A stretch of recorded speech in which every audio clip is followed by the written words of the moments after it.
Најмалку 6.000 денари да се зголеми минималната плата, предлага Сојузот на синдикати на Македонија низ допис испратен до владата, пратениците и работодавачите, а во него се бара утврдување на минималната плата согласно Законот за минимална плата.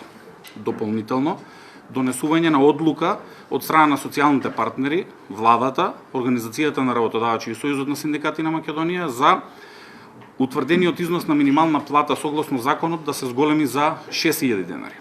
Тоа што предлагаме е дополнителното зголемување на платите од 6.000 денари во приватниот сектор и во јавниот сектор да се случат задолжително, при тоа да бидат ослободени или субвенционирани за делот на придонесите за разликата од законското усогласување на минималната плата до зголемувањето на минималната плата за дополнителни 6.000 денари. Сепак, сето ова може да се реализира само доколку се утврди синдикалната репрезентативност и се состане економско-социјалниот совет, чии владини представници се повлечени. Дополнително, тоа што не загрижува, а што ги загрижува и работниците е тоа што од нејасни причини репрезентативноста, односно комисијата за утврдување на репрезентативност не е функционална поради тоа што се повлечени тројцата представници од владата.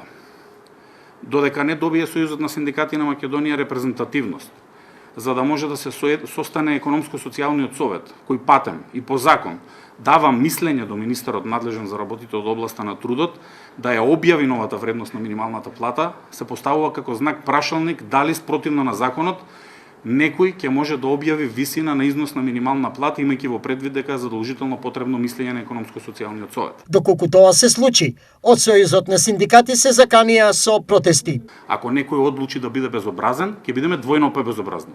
Ако некој одлучи едностранно да ја отфрли иницијативата или предлогот за зачувување на животниот стандард на работниците, се разбира едностранно можеме да донесеме одлука и за штрајк.